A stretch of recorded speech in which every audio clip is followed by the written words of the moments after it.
ॐ तव कथार्थं तप्तजीवनं कविभिरीडितं कल्मषापहं श्रवणमङ्गलं श्रीमदाततं भुवि गृह्णन्ति ये भूरिदा जना। श्री रामकृष्ण वचनामृत ब्रह्म तत्व और आद्या शक्ति, इस विषय पर श्री रामकृष्ण देव के कथोपकथन चल रहे थे। आज समाधि में जगन माता के साथ श्री रामकृष्ण देव वार्तालाप करते हैं, वहाँ उसका एक प्रसंग है। कहते हैं मास्टर महाशय, एक दूसरे दिन श्री रामकृष्ण दक्षिणेश्वर में अपने कमरे के दक्षिण पूर्व वाले बरामदे की सीढ़ी पर बैठे हैं। साथ में राखाल मास्टर तथा हाजरा है। श्री रामकृष्ण हंसी हंसी में बचपन की अनेक बातें कह रहे हैं। रामकृष्ण देव अपने बचपन की बातें कह रहे हैं। सायंकाल हुआ। श्री रामकृष्ण समाधिस्थ हैं। अपने कमरे में छोटे तख्त पर बैठे जगन माता के साथ वार्तालाप कर रहे हैं। कह रहे हैं, माँ तू इतना झमेला क्यों करती है? माँ क्या मैं वहाँ पर जाऊँ? यदि तू ले जाएगी तो जाऊँगा। श्री रामकृष्ण देव पूरी माँ के आश्रित हैं, माँ के अधीन हैं। माँ को छोड़कर और उनकी श्वास प्रश्वास भी नहीं चलती है। जो कुछ भी हो रहा है या होगा, सब कुछ माँ की इच्छा से हो रहा है। ऐसी पूर्ण निर्भरता उनकी है। लेकिन समझते हैं अपनी भी आइडेंटिटी है, इसलिए कभी कभी कहते हैं माँ इतना झमेला करो। माँ उनके द्वारा धर्म की पुनः स्थापना करने का माँ की इच्छा है कि धर्म भाव पृथ्वी पर फले फूले। तो इसके लिए जैसे पौधा लगाते हैं, निराई गुड़ाई करते हैं, पानी खाद ये सब भी देना पड़ता है बहुत। ऐसे ही श्री रामकृष्ण देव अकातर होकर के भक्तों के यहाँ जाते हैं या भक्त आते हैं, उनको कष्ट है या विश्राम का समय है या कोई भी समय है, भक्त लोगों के साथ बात करते हैं और उनके विषय में सोचते हैं कैसे उनका कल्याण हो, कैसे उनकी आध्यात्मिक राज्य में प्रगति हो। ये खूब इसके लिए सतर्क रहते हैं, चिंतित रहते हैं। तो कह रहे हैं हो माँ के साथ बातचीत भी करते हैं। जैसे अपने अंतरंग के साथ ज़्यादा बातचीत होती है, ऐसे ही जब साधक, कितने ही साधकों के जिनको भगवान का दर्शन हुआ है या अच्छे अच्छे संबंध बन गए हैं भगवान के साथ, वे लोग उनको ही लेकर उनका घर संसार चलता है। वो हर मामले में भगवान के ही मुखापेक्षी रहते हैं, चाहे उनका बालक रूप हो या मातृ रूप हो या पुरुष रूप हो, जो कोई भी हो, वो उनको लेकर ही किसी भी जागतिक कार्य में भी प्रवृत्त होते हैं। तो ये कह रहे हैं कि माँ झूठ मूठ का झमेला क्यों करती है? अच्छा जाना ही है वहाँ तो तुम्हारी इच्छा है तो तुम ले चलो तो मैं जाऊँगा। सदा निर्भर, ये उनकी अवस्था है श्री रामकृष्ण देव की, जो दीर्घ 12 साल साधना करके देख लिए हैं कि भगवान हैं, भगवान को पाया जा सकता है और उनसे बातचीत की जा सकती है, हर कुछ हो सकता है। तो यदि जो साधक हम लोग भगवान के रास्ते में आगे बढ़ना चाहते हैं तो हम लोगों को भी, चाहे भगवान दिखें या ना दिखें, हम अपने दिल दिमाग को स्टडी करेंगे तो देखेंगे मन में कुछ न कुछ विचार उठते रहते हैं, कुछ न कुछ अच्छे बुरे विचार, कभी कोई प्लानिंग हो रही है, कभी किसी का चिंतन हो रहा है, कभी कुछ हो रहा है, होता ही रहता है। और उसी को सज्ञान बोलते हैं, जानबूझ करके सबका मोड़ यदि ईश्वर के प्रति सुन लिया है कि ईश्वर है, वो रामकृष्ण रूप में भी आए थे, राम रूप में भी आए थे, वेद वेदांत भी उनको बोलते हैं कि नहीं वे हैं, तो उनके साथ यदि वार्तालाप किया जाए, कहीं जाना हो तो भी, हे भगवान ठीक है, आपकी इच्छा हो रही है, दिल में ऐसी प्रेरणा हो रही है कि यहाँ जाना है तो ठीक है, आप ले चलिए। जैसे कोई खाना पीना कुछ कोई भी चीज़ अच्छी चीज़ मिली, हे भगवान आपकी कृपा से ये चीज़ मिली है, आप खाना चाहते हैं तो ठीक है, इस मुख से ही खाइए, या कई जन को बांट कर खाना है तो ठीक है, ये 4, 10 या 100, 1000 मुख से आप खाइए। कोई चीज़ पहनने को मिली तो भी हे भगवान ये आपका प्रसाद मिला है, आपकी कृपा से सब ये हुआ है, आप इसको ग्रहण कीजिए। इस शरीर के द्वारा ही, यही इसी शरीर में आकर इस वस्त्राभूषण इसको ग्रहण कीजिए।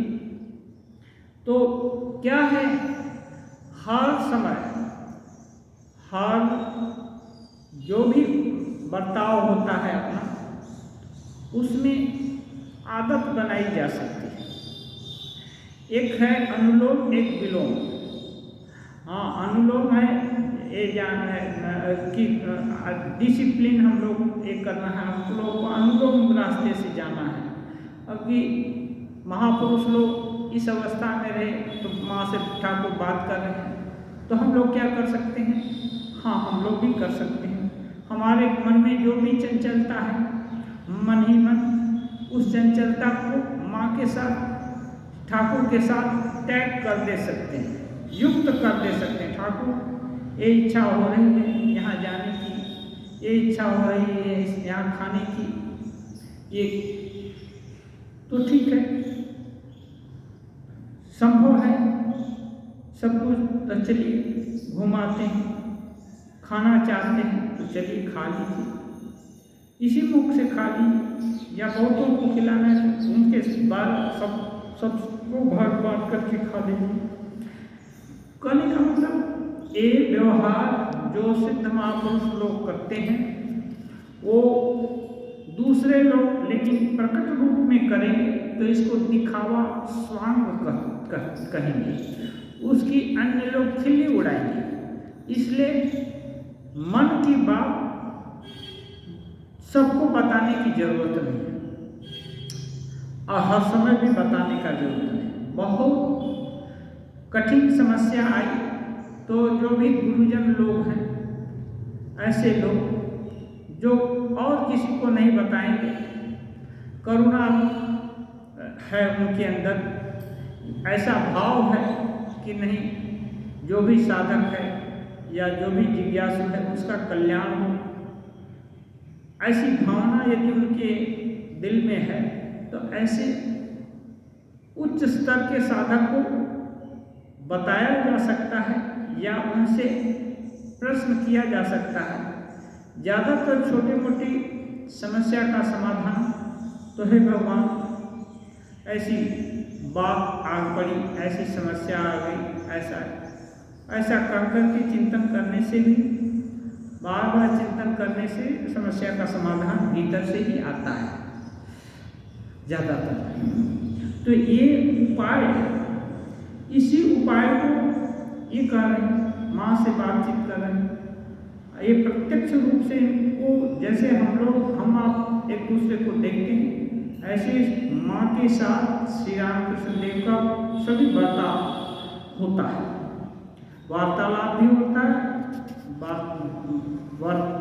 जो भी जाना आना हंसना गाना ये सब भी होता है।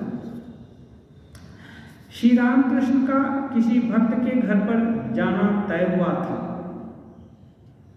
क्या इसीलिए जगन माता की आज्ञा के लिए इस प्रकार कह रहे हैं? ये मास्टर महाशय स्वगत अपने मन में विचार कर रहे हैं, उसी को लिख दिए। किसी के घर जाना था श्री रामकृष्ण देव, हम सुने हैं, पढ़े भी हैं कहीं कहीं। श्री रामकृष्ण देव के जो डायरेक्ट जो शिष्य लोग देख रहे हैं 15-16 जन, ये लोग भी अधिकांश इसी धारणा के थे कि ठाकुर जी की इच्छा होगी तो जाऊंगा, उनकी इच्छा होगी तो करूंगा, उनकी इच्छा होगी तो ये जो प्लानिंग है वो होगी, नहीं तो स्वतः प्रेरित होकर के अपने से उठ पड़ करके प्लान नहीं बनाते थे। ईश्वर इच्छा तो क्या है, इसमें लाभ ये है कि ईश्वर इच्छा अबाधित रहती है, क्योंकि ईश्वर इच्छा है तो उसके पीछे शक्ति है और ईश्वर की अनंत शक्ति है, उनकी इच्छा को भला कौन टाल सकता है। लेकिन और वो परफेक्ट होगी, उससे बहुतों का कल्याण होगा, उससे किसी का अपकार होने का चिंता ये नहीं होगा, क्या बोलते हैं, अपकार होने की संभावना नहीं होगी। लेकिन स्वतः प्रेरित यदि कोई व्यवहार है या कोई प्लानिंग है तो हो सकता है वो अपूर्ण रह जाए, या हो सकता है उससे ज़्यादा लोगों का कल्याण न हो, या ये भी संभव है उससे किसी का अकल्याण भी हो। लेकिन ईश्वर इच्छा से यदि कुछ हुआ है तो उससे जगत का कल्याण ही होता है, क्योंकि ईश्वर सबके अपने हैं और उतने ऊंचाई पर जो ईश्वर के साथ वार्तालाप करते हैं, ऐसे ऊंचे उठ गए हैं, वे लोग इस चीज़ को अच्छा से अनुभव करते हैं, देखते हैं, इसलिए अपना अहम वो एकदम हटा देना चाहते हैं, एनिहिलेट कर देना चाहते हैं, तिरोहित कर देना चाहते हैं। कहाँ? ईश्वर इच्छा में। तब झंझट नहीं है, कोई टेंशन नहीं है, कोई चिंता नहीं है। और श्री रामकृष्ण देव बोलते हैं, माँ बेताले पा पड़ते देन ना। माँ के जो अनन्य शरणागत होता है, माँ उसका पैर एकदम ठीक ठीक ताल ताल पर ही पड़ने देती है। माने योग क्षेम जो कुछ भी करना चाहिए वही वो कहता है, वही बोलता है, वही व्यवहार करता है, सब कुछ माँ की इच्छा से नियंत्रित करता है और उसमें कोई कमी की संभावना नहीं होती है। जगन माता के साथ श्री रामकृष्ण फिर वार्तालाप कर रहे हैं। संभव है अब किसी अंतरंग भक्त के लिए प्रार्थना कर रहे हैं, कह रहे हैं, माँ उसे शुद्ध बना दो। अच्छा माँ, उसे एक कला क्यों दी? 16 कला को पूर्ण मानते हैं। कला माने ये जो चंद्रमा घटता बढ़ता है ना, एक एक दिन में, एकादशी में एक, द्वादशी में एक, ऐसे करके ये होता है, प्रथमा द्वितीया तृतीया ऐसे करके बढ़ता है ना, तो चतुर्दशी तक जाता है। तो इसके ये जो इसके पूरा गिनेंगे तो इसको 16 कला बोलते हैं। 16 कला माने 16 भाग पूर्ण। और किसी एक भक्त के अंदर श्री रामकृष्ण देव देखते हैं, माँ एक कला दिया है, माने 1/16, ये भी कम नहीं है। और प्रार्थना करते हैं उसे शुद्ध बना दो। उसे एक कला क्यों दिया? रहस्य जानना चाहते हैं कि इससे क्या तुम्हारा लाभ होगा, क्या मनसा है, क्या प्लानिंग किया है कि एक कला दिया। किसी को 16 भी दे दिया।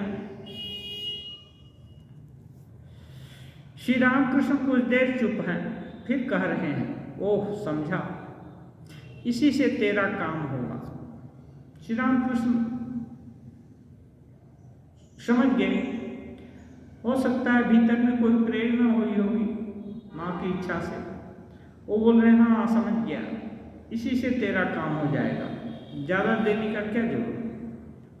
कहीं श्री रामकृष्ण ने अन्य जगह भी बोले, एक चींटी के पहाड़ के पास गया, 1-2 टुकड़ा खा लिया और 1-2 टुकड़ा मुंह में लेकर आगे चल दिया। इतने से ही चींटी का काम चल जाता है। चींटी को पूरे पहाड़ की कोई जरूरत नहीं है।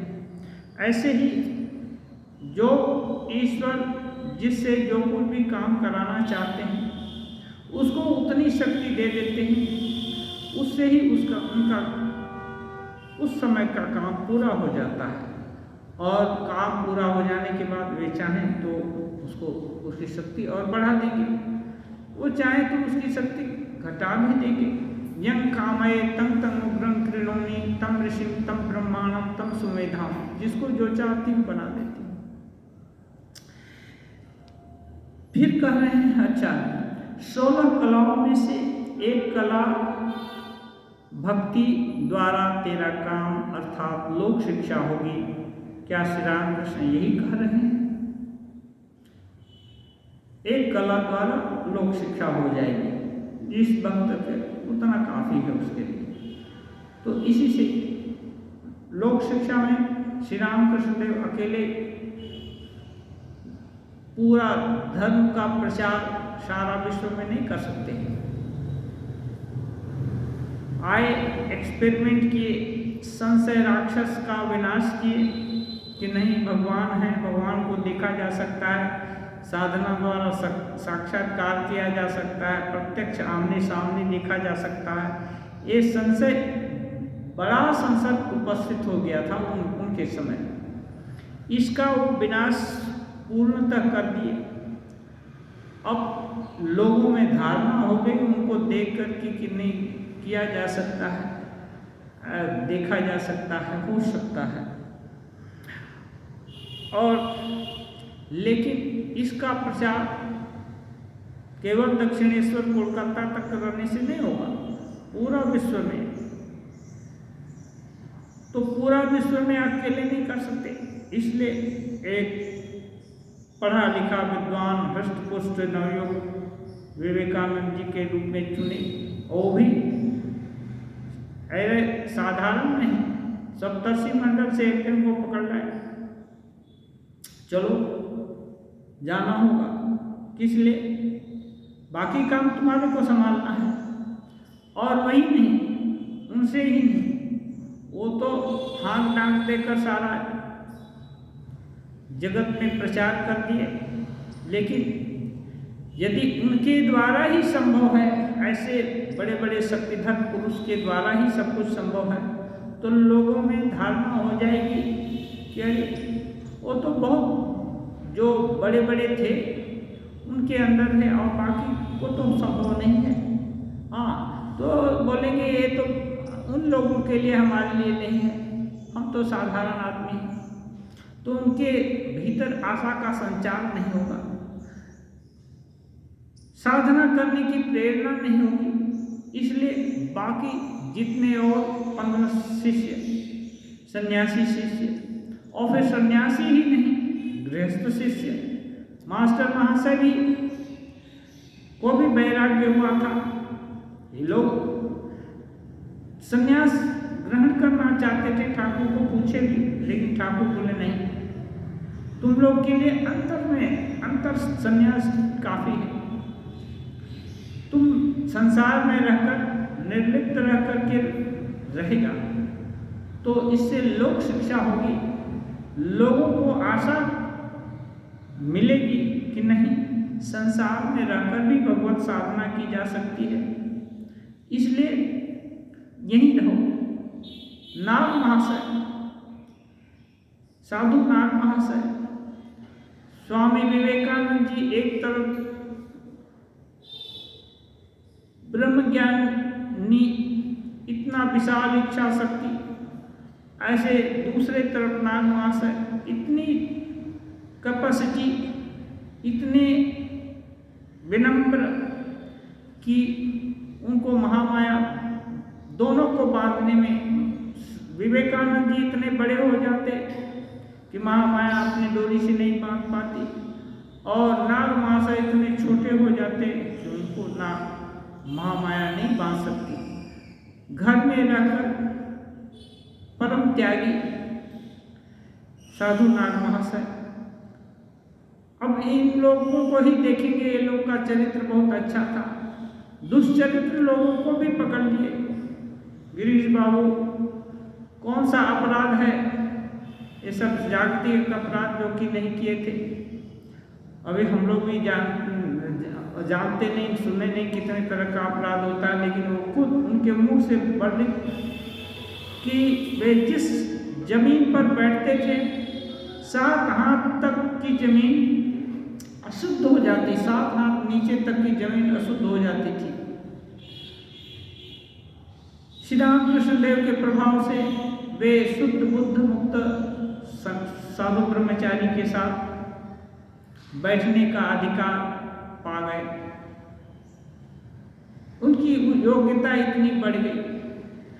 तो बागान ऐसे ही नहीं बनता है कि एक ही तरह का घास लगा दिया या एक ही प्लांट लगा दिया या एक ही फल का पेड़ लगा दिया तो पूरा बागीचा नहीं होता, उसकी पूर्णता नहीं होती है।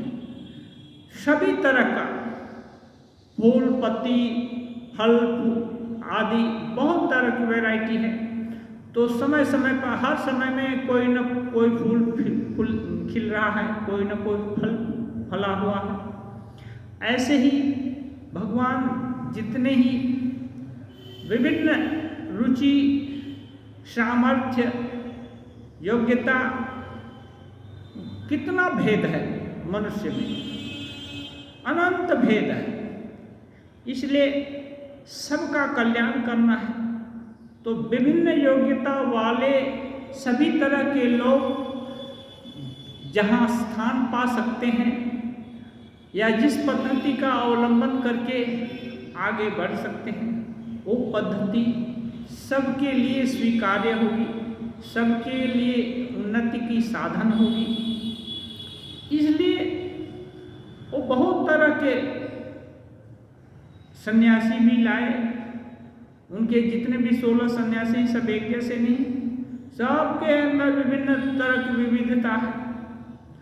और जितने गृहस्थ भक्त थे वो भी एक एक धुरंधर अपने अपने इस जगत के, लेकिन बहुत सारी जागतिक कमियां भी थी, उनको ओवरकम किए, उनको जीते, उनको उनके रहते हुए भी आगे बढ़े साधन पथ पर, सुख दुख भी कम नहीं झेले।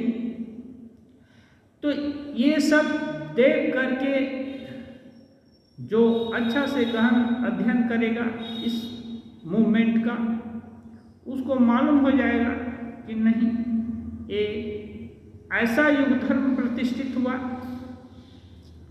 जहाँ सभी स्तर के, सभी मानसिकता के और सभी तरह की सामर्थ्य के, सभी तरह की सोच के, सभी तरह के देश काल के सभी लोगों के लिए आगे बढ़ने का इसमें खुराक है। चाहें तो इनका अवलंबन करके आगे बढ़ सकते हैं। इसलिए विभिन्न तरह की लोक शिक्षा कैसे हो, किसी को 1 कला, किसी को 2 कला, किसी को 16 कला, विभिन्न तरह के लोग आए और सब लोग और कुछ कुछ लोग जो अंतरंग नहीं थे, बहिरंग थे, वो भी आए। बहुत तरह के साधक लोग श्री रामकृष्ण से प्रेरणा लेकर ये उद्दीपना पा करके गए और साधना की। अब कर रहे हैं, अब भाव विभोर स्थिति में मास्टर आदि के साथ आद्याशक्ति तथा अवतार तत्व के संबंध में कह रहे हैं। वे तो दीर्घ 12 साल साधना करके सब बहुत तरह की शंका भी करते थे, ये देख रहे हैं वो सही है कि नहीं, गलत है क्या, या मन का भ्रम है क्या। उसको विभिन्न तरह से टेस्ट भी किए श्री रामकृष्ण देव। यहाँ तक कि पत्थर को भी बोले कि माँ, यदि मेरी ये जो साधनाएं, ये दर्शन सब सत्य हो तो ये पत्थर 3 बार कूदे। 3 बार पत्थर भी कूदता है,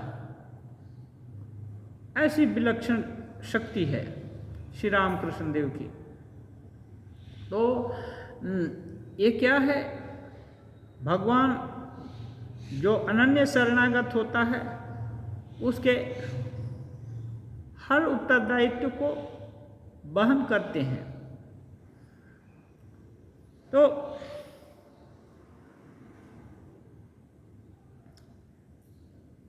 ये सब देख करके विभिन्न स्तर के साधकों के मन में आशा की किरण जगती है और साधन पथ पर चलने के लिए उनको साहस, बल और एक तरह से अवलंबन मिलता है।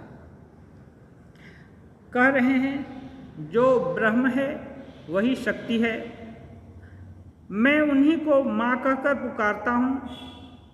जब वे निष्क्रिय रहते हैं तब उन्हें ब्रह्म कहते हैं, और जब वे सृष्टि स्थिति संहार करते हैं तब उन्हें शक्ति कहते हैं। जब निष्क्रिय हैं ईश्वर तत्व तब वो ब्रह्म है, और जब सृष्टि स्थिति और संहार कर रहे हैं तब वे शक्ति हैं। ये एकदम आसान है, ज़्यादा कठिन नहीं है। जो कोई भी चीज़ दिख रहा है, चाहे जड़ है या चेतन, वो सब शक्ति के अंदर ही है। निष्क्रिय माने ये जो पत्थर के माफी पड़ा हुआ है वो निष्क्रिय है, ये बात नहीं है। इसको निष्क्रियता नहीं बोलते हैं। निष्क्रियता का मतलब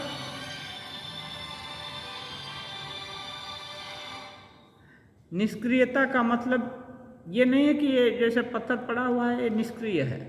निष्क्रियता का मतलब दिखेगा भी नहीं,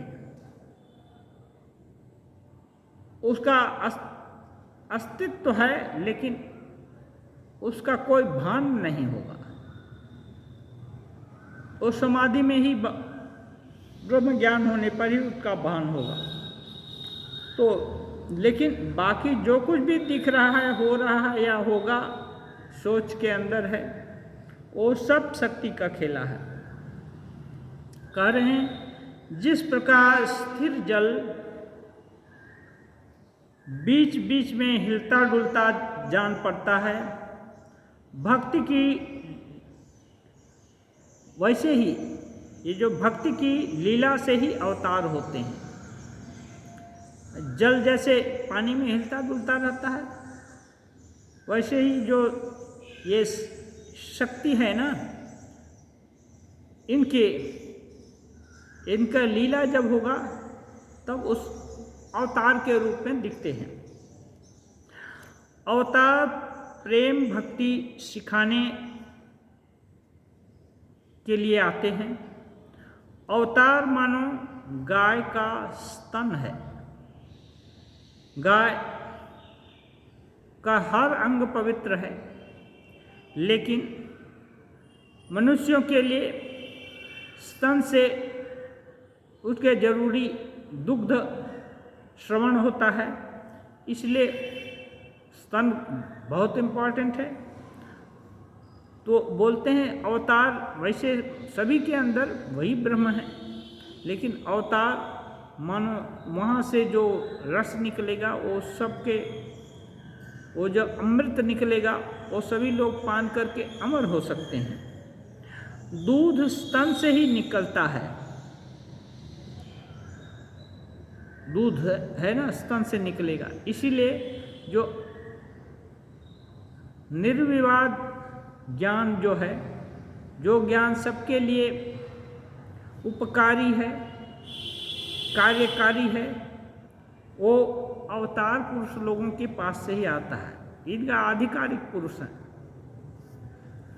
मनुष्य रूप में वे अवतीर्ण होते हैं। लोगों को बहुत शंका, यहाँ तक कि नरेंद्रनाथ भी बोले सर्वशक्तिमान ब्रह्म 3.5 हाथ के खांचे में कैसे आ जाएंगे, वो भी नहीं मानते थे। मानना इतना आसान नहीं। तो श्री राम कृष्ण देव बोलते हैं नहीं, मनुष्य रूप में आते हैं। आते हैं माने क्या, वही सभी रूप में है, लेकिन वहाँ पूर्ण प्रकाश है, बृहत्तम प्रकाश है। कोई कोई भक्त सोच रहे हैं क्या श्री राम कृष्ण अवतारी पुरुष हैं, जैसे श्री कृष्ण चैतन्य ईसा। कभी कभी मास्टर महाशय स्वयं भी सोच रहे होते हैं, या दूसरों के सोच को भी यहाँ लिख देते हैं, कोई कोई सोच रहे हैं। मैंने श्री राम कृष्ण देव कहते हैं ना इंगित भाव से, ये डायरेक्ट सबको नहीं बोलते हैं मैं अवतार हूँ ऐसा, लेकिन बोलते हैं मनुष्य रूप में आते हैं। इसका मतलब बुद्धिमान बुझिया लाओ, बंगला में कहते हैं, बुद्धिमान लोग स्वयं समझ लो। हाँ, और गीता में भी भगवान बोले हैं, ऐसा नहीं कि श्री राम कृष्ण देव का अपना खुद का ये डिक्शनरी बना लिए हैं। गीता में भी बोलते हैं यद यद विभूतिमत् सत्वं श्रीमदूर्जित मेवा तत्त देवावगच्छत्वं मम तेजोंस संभवम। जहाँ जहाँ भी कोई कोई विभूति देखते हो, ऊर्जिता भक्ति श्रीमदूर्जित मेवा, जो कोई भी श्री है, किसी प्रकार की श्रेष्ठता उच्चता है, उसका प्रकाश दिख रहा है, तत्त वहाँ वहाँ जानो मेरे ही अंश से वो संभूत है। विभिन्न ये बोले हैं अपने क्या बोल ऐश्वर्य का वर्णन किए हैं।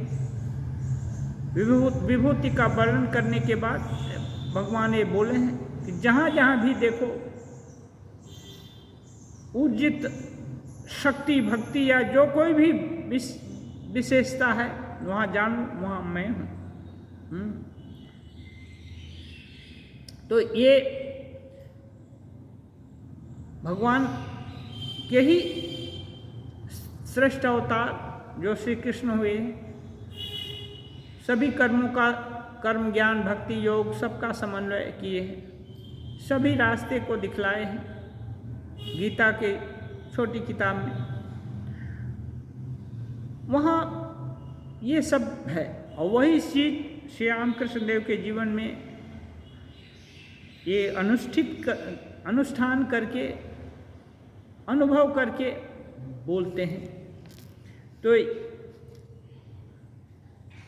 लोगों को भरोसा होगा कि नहीं ईश्वर आते हैं, तो उनकी बात को सत्य समझ करके, बात क्या है, गुरु के वाक्य को यदि सत्य समझ लिया जाए तो फिर उस पर निष्ठा बढ़ जाती है।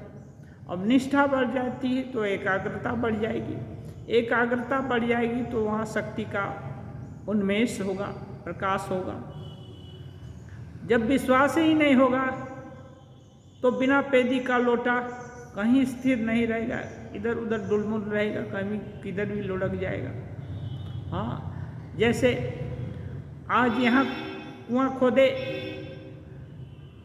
2-4 घंटा खोदने के बाद अरे लगा कि यहाँ हो सकता है नहीं भी मिले, दूसरे जगह खोदने लगे, आधा दिन वहाँ खोदे, फिर दूसरे दिन इच्छा हुई कि नहीं यहाँ भी नहीं हो सकता, दूसरा और अच्छा स्थान है, ऐसे खोदते खोदते पूरे प्लांट में खोद डालेंगे तो कहीं भी पानी मिलेगा, क्योंकि विश्वास नहीं है। विश्वास है नहीं, यहीं पर खोदना है, तब पानी मिलने का संभावना है। इसलिए क्योंकि जीवन कम है,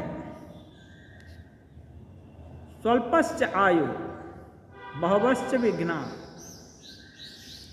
विघ्न बहुत हैं, आयु कम है। इसलिए सारं ततो ग्राह्यम, इसलिए सार को ग्रहण करने का कोशिश करना चाहिए। अपास्य फल वो जो खोसा है और ये क्या बोलते हैं उसको, असार चीज़ है, भूसा बोलते हैं उसको, अपास्य दूर हटा करके सार को ग्रहण करना चाहिए। नहीं तो डाल गिरते गिरते रह जाएंगे, डाल पत्ता, और फल खाना नहीं होगा, क्योंकि जीवन शेष हो जाएगा। अभी समय है। परिच्छेद 48 है। बलराम के मकान पर ईश्वर दर्शन की बात, जीवन का उद्देश्य, ये प्रसंग है। कह रहे हैं मास्टर महाशय लिखते हैं, एक दिन यानी 18 अगस्त 1883 ईस्वी शनिवार को तीसरे पहर श्री रामकृष्ण बलराम के घर पर आए हैं। आप अवतार तत्व समझा रहे हैं श्री रामकृष्ण भक्तों के प्रति। अवतार लोक शिक्षा के लिए भक्ति और भक्त लेकर रहते हैं। श्री रामकृष्ण देव कहते हैं अवतार लोक शिक्षा के लिए। अभी शिक्षा कई तरह से दी जाती है। एक तो ये है, आजकल भी है, ऑनलाइन हो जाता है। यदि जो हम लोग पाठ कर रहे हैं या कह रहे हैं, इसको ही लाइव प्रसारण किया जाए तो ऑनलाइन जो भी इससे युक्त होंगे देख सकते हैं, या बाद में जो कोई भी उसको टैग करेंगे वो भी सुन सकते हैं। तो ये अवतार पुरुष उस समय से ही ऐसा है, जो सामने श्री रामकृष्ण देव के आए वो तो लाभान्वित हुए ही, उनका संशय तो मिटा ही, उनका संशय घुचा। लेकिन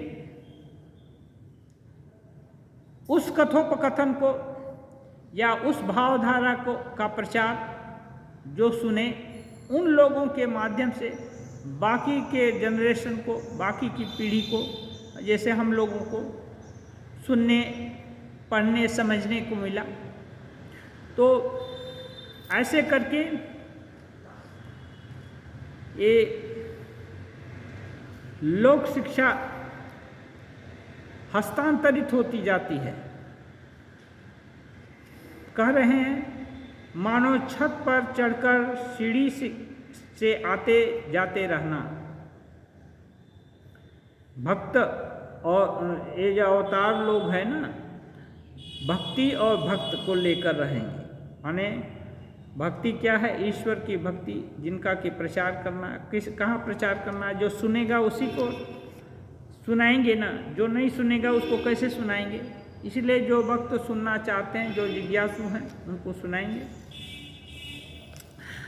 और उनका इस भक्ति तत्व में, ईश्वर तत्व में अबाध गति होती है। जैसे अब छत बन गया है तो सीढ़ी पर चढ़े या छत पर जाए, या सीढ़ी से बार बार छत पर जाए, बार बार नीचे आए। नीचे है धरती, ऊपर है छत। ऐसे ही है ये मनुष्य लोग, और दूसरा लोग है ईश्वर। तो ईश्वर के विषय में भी वो जानते हैं और मनुष्य के विषय में भी जानते हैं। तो दोनों का संबंध कैसे हो, इसका उपाय बता देते हैं कि एक सीढ़ी नाम की कोई चीज़ है, उसका अवलंबन करो, उस पर एक एक पैर संभल कर रखो, तब छत तक पहुंच जाओगे। और यही साधना, गुरु वाक्य में विश्वास और विभिन्न तरह की साधना, जिससे संशय राक्षस तिरोहित हो जाए, तो छत तक पहुंचा जा सकता है। छत क्या है? ईश्वर, वहाँ तक। कहते हैं जब तक ज्ञान नहीं होता तब तक सभी वासनाएं नष्ट नहीं होती। अब यदि सोचेंगे थकान न आए, जिस समय बहुत इच्छा करेगी, तीव्र व्याकुलता होगी या लगन होगा ईश्वर में, उस समय भक्ति करेंगे, उस समय साधना करेंगे, ऐसा कभी दिन नहीं आएगा। वो जो है ना, समुद्र में नहाना है तो जब तरंग अरंग चलती ही रहेगी, उसी में नहा लेना होगा, डुबकी लगा लेना होगा। जो सोचता है कि समुद्र का तरंग बंद हो जाए, स्थिर हो जाए समुद्र, उसके बाद नहाएगा, तो ऐसे लोग का समुद्र स्नान तो नहीं होगा। ऐसे ही जो सोचता है कि विषय वासनाएं दिल से पूरी अपसरित हो जाएंगी और मन एकदम भगवान के अभिमुखी हो जाएगा, उस समय हम साधन भजन करेंगे, ऐसा सुयोग कभी नहीं होगा। इसलिए कहते हैं कि जब तक ईश्वर लाभ नहीं होता या ज्ञान नहीं होता तब तक वासना नष्ट नहीं होती। अवासना जहाँ है वहाँ विभिन्न प्रकार की कमियाँ रहेंगी। कमी जब है तो उससे जूझना पड़ेगा। एक पीछे खींचेगा, एक आगे जाने का है, तो खींचाखींची में टेंशन तो होता ही है। तो ये वासना के कारण द्वंद्व रहेगा, संघर्ष भी मालूम होगा। लेकिन यदि शास्त्र और गुरु वाक्य में विश्वास है, इसका नाम श्रद्धा बोलते हैं, तब भले ही द्वंद्व है, आगे चले ना पीछे आए ना क्या करें, ये इतना मन नहीं लगता, फिर भी जप करना है, फिर भी प्रार्थना करनी है, फिर भी मंदिर में जाना है, फिर भी जहाँ साधु भक्त लोग इकट्ठा होते हैं वहाँ जाना है। हो सकता है श्री राम कृष्ण देव जैसा साधु न मिले, कोई बात नहीं है, भगवान की बात कहने वाला तो मिल रहा है, उनका निंदक न हो तो किसी की बात सुनी जा सकती है। हाँ, जो भी भगवत प्रेरणा से कोई अच्छी बात कह रहा है उसकी बात सुन सकते हैं और अच्छा लगे तो उसकी धारणा करने का प्रयास कर सकते हैं।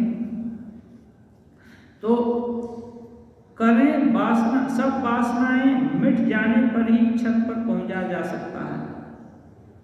और ये भी छत पर पहुंचना माने ईश्वर दर्शन।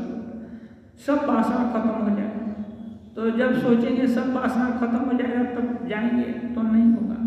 प्रयास करना होगा, एक दो स्टेप आगे गए, फिर हो सकता है गिर पड़कर फिर नीचे आ गए, जैसे पर्वत पर चढ़ना है, आगे बढ़ गए, सड़क गया पर फिर नीचे आ गए, फिर आगे चलने का प्रयास कर रहे हैं, बार बार प्रयास करेंगे तो एक एक्सरसाइज होती रहती है। इसको बोलते हैं स्पिरिचुअल डिसिप्लिन। आध्यात्मिक ये जो साधना है ना, इसको व्यायाम भी बोल सकते हैं, आध्यात्मिक व्यायाम। ये आध्यात्मिक व्यायाम करते करते करते करते करते करते ये जो आध्यात्मिक शरीर है ना, वो बहुत गठीला हो जाएगा। और फिर ये जो भी संशय है और अविश्वास है, उत्कंठा है, अवसाद है, बहुत तरह का साधन पथ में आता है, वो सब जिसका आध्यात्मिक शरीर सुदृढ़ हो गया उस पर इनका ज़्यादा असर नहीं पड़ता है, वो स्टेडी प्रयासरत रहेगा। इसमें क्या है, आध्यात्मिक पथ में लगे रहना होगा। संकल्प कर लिया एक बार कि जाना है तो जाना है, चाहे एक दिन में जाना है या 10 दिन में जाना है या 10 जन्म में जाना है या 10,000 जन्म में जाना है, लेकिन जाना ही है। ये प्रयास करते ही रहना है। ऐसा संकल्प हो जाएगा तो संकल्प की बहुत शक्ति होती है, महाशक्ति है संकल्पों की। महापुरुष रस दिव्य चक्री, ये जो महान शक्ति है। इसलिए अच्छे संकल्प करने चाहिए। कहते हैं दुकानदार का हिसाब जब तक ठीक नहीं मिलता तब तक वह नहीं सोता, खाते का हिसाब ठीक करके ही सोता है। सोना माने विश्राम करना। ऐसे ही जब संकल्प हो गया है बिजनेस करना है तो भाई खाता नहीं मिला तो लाभ हुआ कि नुकसान हुआ, और नुकसान पर नुकसान होता गया। मालूम पड़ा कि जो मूल पूंजी लगाए थे वो भी खत्म हो गया, गिरवी रखना पड़ जाएगा, तब तो ये विनाशी ही हो गया ना। इसलिए रोज हिसाब करना होगा तो पता चलेगा क्या भूल हुई जिसके कारण ये कमी आ गई हिसाब इसमें। तो ऐसे ही साधक जैसे ही संकल्प किया ईश्वर पथ पर चलेंगे तो भले ही दुकानदार में जो भी दुकानदारी करते हैं आप लोग तो देखते ही सभी, रोज समान मुनाफा होता है ऐसी बात नहीं। कितना दिन तो बारिश और वज्रपात जैसा होता है, उस दिन भी हम देखें दुकानदार लोग दुकान खोलकर रखते हैं, सारा दिन हो सकता है एक ग्राहक भी ना आए तब भी खोल कर रखता है। क्यों? ये खोल कर रखने से आते जाते यदि कोई आया गया तो उसको विश्वास होता है कि नहीं ये दुकान खुली रहती है, तब जरूरत होगा तो दौड़ करके आएगा, इसलिए दुकान खुला रखता है। इसीलिए चाहे साधन पथ पर उन्नति हो या अवनति हो या खुशी हो या निराशा हो, लगे रहना पड़ेगा। जो लगे रहेगा उसका हिसाब किताब ठीक रहेगा। यही हिसाब किताब है कि चाहे कुछ भी हो पाना तो यही है, छोड़ना नहीं है, बिजनेस नहीं छोड़ना है। कोई ग्राहक नहीं आएगा तब भी दुकान तो खुलेगी, और रात होगी चाहे कितनी भी बिक्री हुई है तो हिसाब मिलाकर ही सोएंगे। कोई भी बिजनेस है, हम सुना है 11, 12, 1 बज भी जाए तब भी हिसाब ठीक करके ही तब सोते हैं। हाँ, इसलिए कलकत्ता में दुकानदार लोग 11 बजे दुकान खोलेगा। क्यों? वो उठता ही है 8 बजे। रात हो गई, किसी दिन 2 बज गया, रात तो अपनी है ना, दिन में तो सबके सामने हिसाब नहीं हो सकता है, इसको सामान देना उसको ये करना है। इसीलिए ये जो हिसाब है आध्यात्मिक हिसाब, ये जब दिल कभी कभी एकदम साफ रहता है, ऐसा नहीं है कि हर समय इसमें विरोधी तरंगें ही चलती रहे। मन कभी अच्छी भावना से प्रेरित रहता है, कभी खराब भी भावना होती है, कभी अवसाद होता है, कभी बहुत तरह का होता है। तो जो लगा रहेगा, जिस समय अच्छी भावना आई उस समय उसको ठेल करके बहुत आगे तक कई सीढ़ी आगे चढ़ा दिया। अब कोशिश करना है नीचे ना उतरे, अब उस सीढ़ी तक पहुँचे, उससे और आगे जाएंगे। तो ये ऐसे ऐसे करके प्रयास किया जा सकता है। मास्टर के प्रति मनुष्य यदि डुबकी लगाए तो अवश्य सफल होगा। डुबकी लगाने पर सफलता निश्चित है। डुबकी लगाना माने मनुष्य जब डुबकी लगाए तो अवश्य सफल होगा। डुबकी लगाना है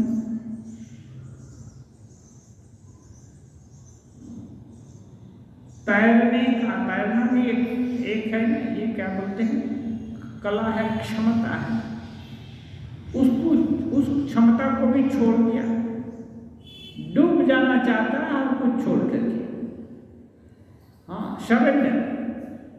शरणागत हो रहा है। जब डुबकी लगाएगा तब कहते हैं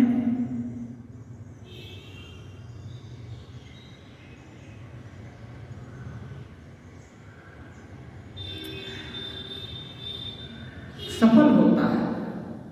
जब तक अपना अहम है कि मैं सक्षम हूं, तब तक बाधक है, तब तक नहीं जा सकते, डूब नहीं सकते। जब डूब गए तो ईश्वर इच्छा, और ये जो क्षीर सागर है, यहाँ डूबने से श्री रामकृष्ण देव एक बार बोले थे इनको, नरेंद्रनाथ को, कि देखो एक बढ़िया मधु का कटोरा है और तुम चींटी है, कटोरा खूब भरा हुआ है, चींटी है, तो चींटी है तो किनारे से चींटी साथ खाएगी, मधु को खाएगी, तो तुम कैसे खाएगा?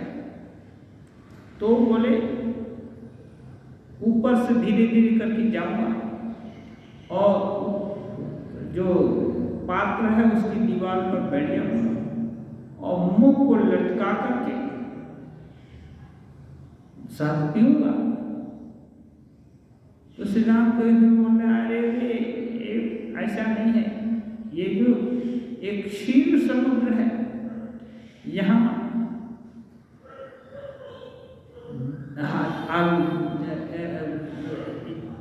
डूबने का भय नहीं है, कूद करके पान करना है। ये ब्रह्म समुद्र है ना, इसमें कूद करके पान करना है, इसमें कूदने से, डूबने से आदमी मरता नहीं है, अमर हो जाता है। इसलिए जो डुबकी लगाता है वो फल पाता है। डुबकी लगाने पर बोलते हैं सफलता निश्चित है। अच्छा, केशव सेन, शिवनाथ, ये लोग जो उपासना करते हैं वह तुम्हें कैसी लगती है? मास्टर से पूछ रहे हैं। केशव सेन, शिवनाथ आदि ये लोग ब्राह्मण लोग उपासना करते हैं, वो कैसी तुमको लगती है? क्योंकि कभी कभी एक समय था मास्टर महाशय में ब्राह्मण समाज में जाते थे, स्वामी जी भी जाते थे। मास्टर कह रहे हैं जी, जैसा आप कहते हैं वे बगीचे का ही वर्णन करते हैं, परंतु बगीचे के मालिक के दर्शन करने की बात बहुत कम कहते हैं। प्रायः बगीचे के वर्णन से ही प्रारंभ और उसी से समाप्ति हो जाती है। मास्टर महाशय अब श्री रामकृष्ण के संपर्क में आने से उनका सब संशय खत्म हो गया है। ये कहते हैं श्री रामकृष्ण देव के का ही उपदेश कि बगीचे में जाते हैं और बगीचे का वर्णन कर दिया, इस बगीचे में इतने आम के पेड़ हैं, इतने इसके फूल हैं, इसके पत्ते हैं, ये हैं, वो है, सब उसका ही वर्णन करते हैं। बगीचे का मालिक उसको नहीं देखना चाहते। ऐसे ही है, ये बगीचा क्या है? ईश्वर का बनाया हुआ संसार, विश्व ब्रह्मांड एक बगीचा है। इसमें अनंत वैरायटी है। वैरायटी देखते रहो, गुण दोष देखते रहो, विचार करते रहो, अनंत जन्म बीत जाएंगे तब भी इसका शेष नहीं होगा। लेकिन उसका मालिक से यदि मिल गए तब क्या है, वो ऐसा कुछ कर दे सकता है जिससे ये बागीचा जो है उसको ये करने का कोई जरूरत नहीं होगा। जो फिर बागीचे का ये जो पत्ता गिरने का और वर्णन करने की जरूरत ही नहीं। तो मास्टर महाशय कर रहे हैं, वे लोग बगीचे का वर्णन करते हैं, मालिक